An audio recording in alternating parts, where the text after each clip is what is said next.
blisters on my heels, blisters on my big toes. You already know.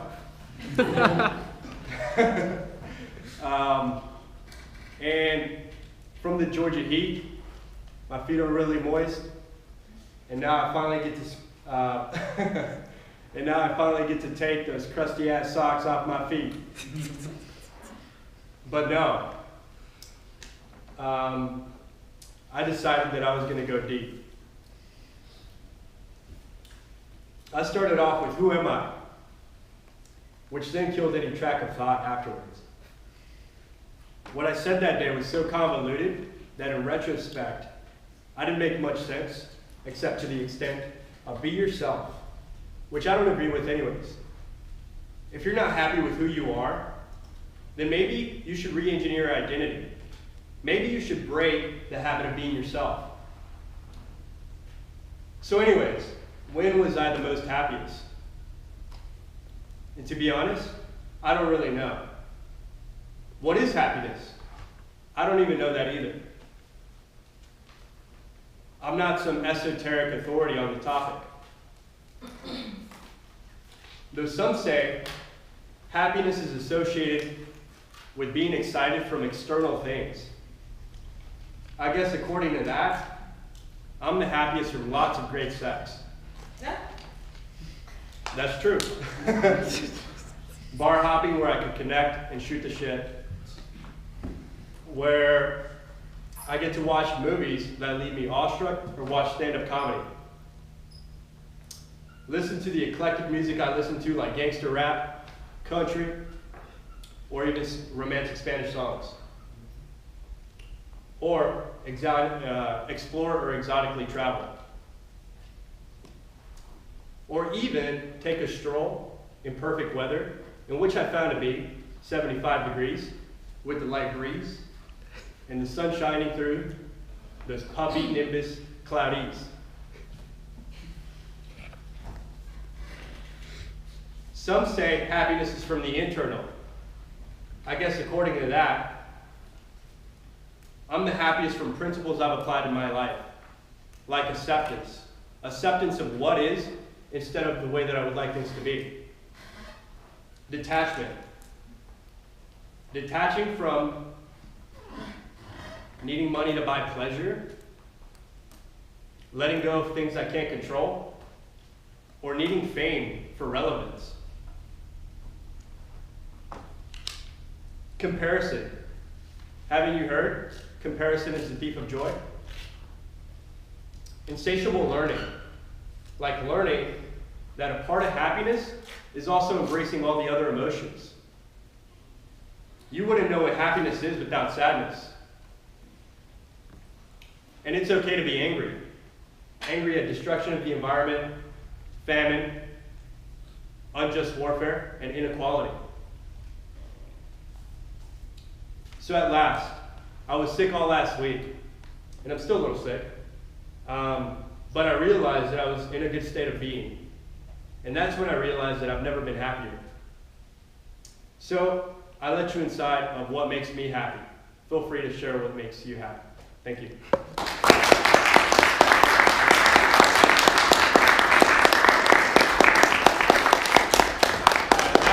That was our fourth and final speaker. I believe the evaluation packets only go up to 3 speakers, so what you can do is you can tear off the top part where you would write your name, flip it over, and you can write the evaluations on that. I'll let you do about 30 seconds. Which speech was his? Was this the first one? Second speech. Four. Four. George's 4. George's 4. What's 4? Get the point. We're evaluating on organizing your speech. Organization. I don't know. I think it's the second or third speech. Yeah. We're evaluating speech 2, or project 2. Oh, what you meant. So do we need to can you explain tabletopers, like the gist of it, or is that with the tabletop Toastmaster? You can, but I think Mike's going to describe it.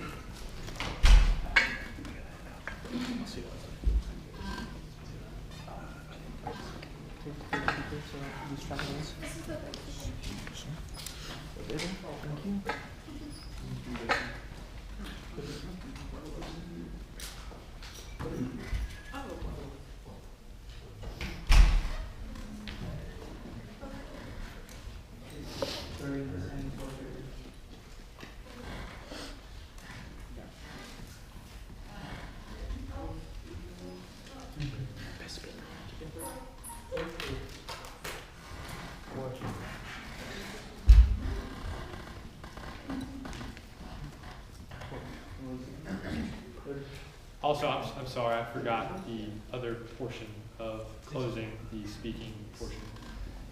Can you please vote for the best speaker? There should be a spot on your evaluation sheet for that. Timers report first. To see if Timer, people are live. yes, and the timer's report. Was everybody in time?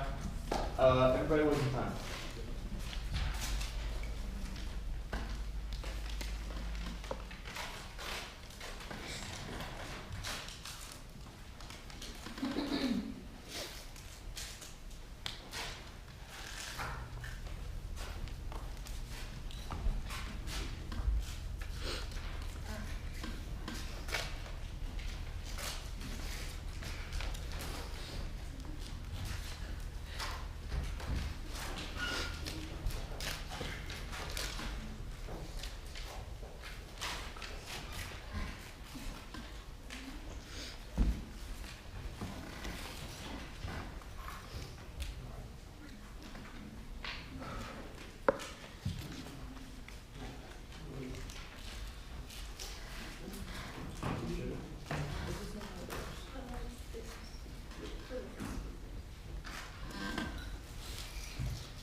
Now on to our second portion of the night.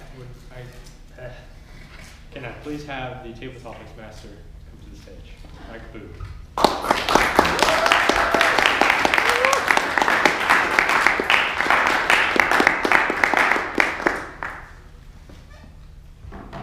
So I'm in charge of table topics, and that's just impromptu speaking.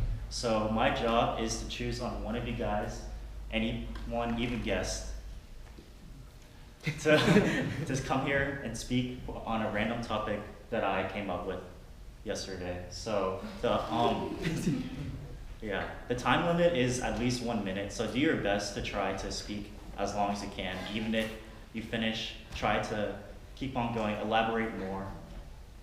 Just keep on doing. You'll see the timer hold up the green card if you have at least 1 minute. And the max is 2 minutes. So don't worry if you're going over time, he'll let you know. So I was inspired for the theme. Since today is February 22nd, I was like, I looked on Facebook, and you know there's this thing called On This Day, and you can look in the past and see, like 5 years ago, exactly on this day, I became friends with this person. So I got inspiration from that. So I went back, I Googled some stuff, and I saw the history of February 20th and all the special events that came up with it. And there's actually a lot, so I chose the best 6 out of all of them. So my first question is, Edward VI was crowned on the 20th of February in 1547 at the age of 10. What would you do if you were emperor at age 10? Joe, why don't you come up here?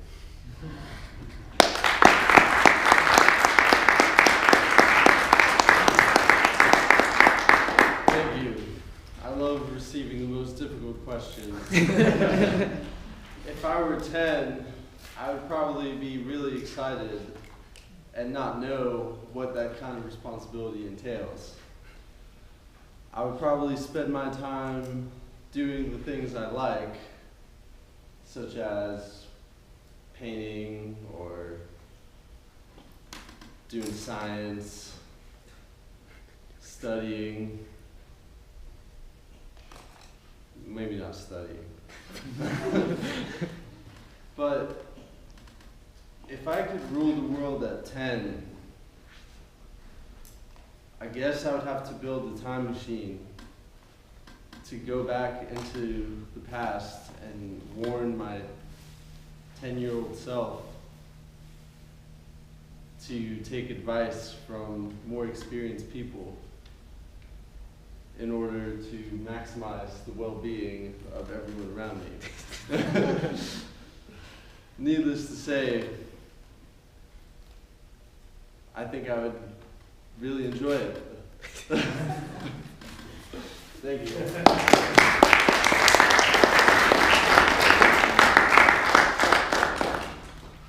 Good job.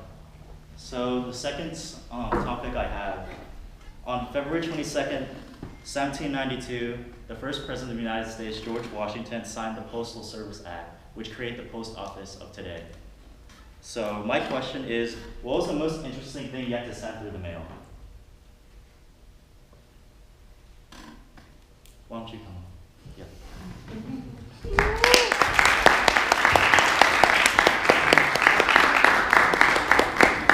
Hello, Toastmasters. My name is Ksenia, and it is a pleasure to be speaking for you today. The most interesting thing that I've ever sent through the mail was a pair of running shoes. These shoes were very special to me because I wore them for my first half marathon that I completed my freshman year of college. They were also very interesting shoes in and of themselves because they were designed with special zero-drop technology, which meant that the shoe bottom was completely flat. Most shoes, like the ones I have on today, have a raised heel, even running shoes. But these ones were completely flat, which was supposed to help you run better. Well, not so, let me tell you. I made it through the half marathon fine, but the next day my calves hurt so badly I could barely walk.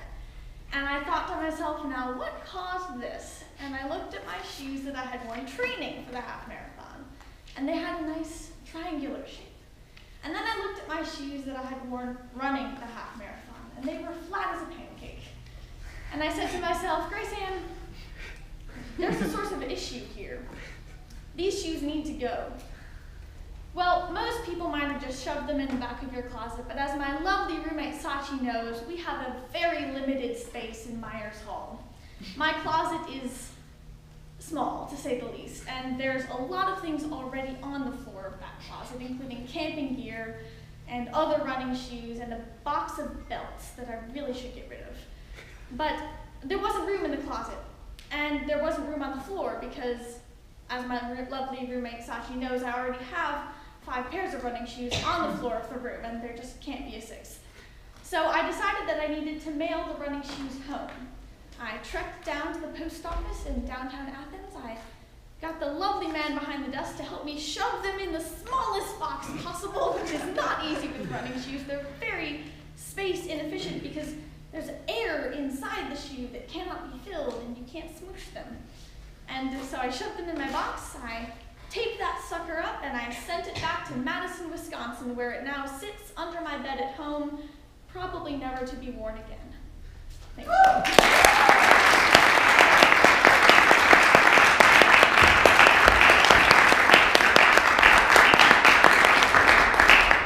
Good job. My third question, on February 20th, 1872, the Metropolitan Museum of Art in New York City was opened for the first time. It is the most viewed art museum in the United States as of today. So one of the great things about the Metropolitan Museum of Art is that it has special events going on all the time. So my question to you is, if you're the owner, what special events would you host to keep people from coming back? Keep people from Keep coming. keep people coming back. I kind of like the original idea. Alex, why don't you come? Me? Yes.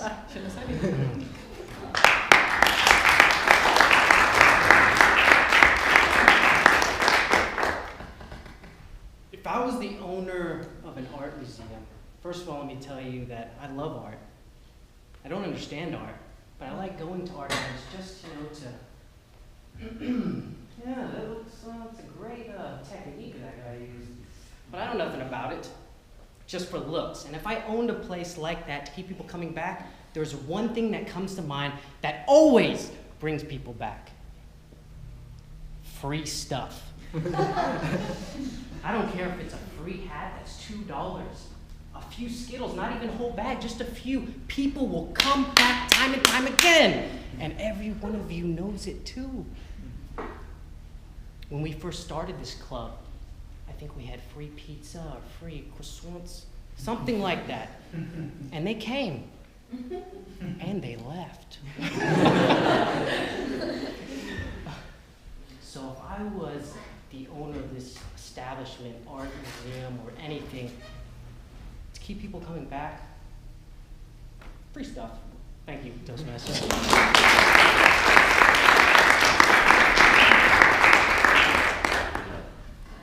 So on February 20th, 1935, Caroline Mikkelsen of Denmark became the first woman to visit Antarctica. And that is an achievement of itself. What would you do if you wanted to go to Antarctica and you wanted to bring some friends? What would you say to them to convince them to go?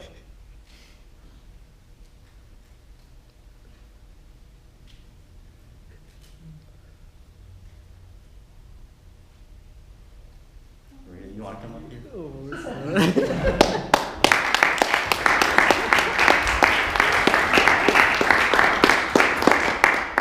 Alright, so first of all, you would not catch me dead going to Antarctica ever. I do not like cold, and I definitely don't like having no food, no plants, just penguins. It's not my kind of tea. But I suppose if I wanted to convince my friends to go with me to Antarctica, I would probably have to offer them lots of money. I would have to tell them that I would get a lot of their homework done. I would or if it was my best friend, I could just tell her, you want to go to Antarctica with me, and she'd be totally on board with it because she loves doing everything. But again, I would never. Don't want to see those. No penguins, no polar bears. There's nothing. There's research over there. I don't like research either. So basically, Antarctica is not the place that I would want to go, Mike. So thank you for a lovely question.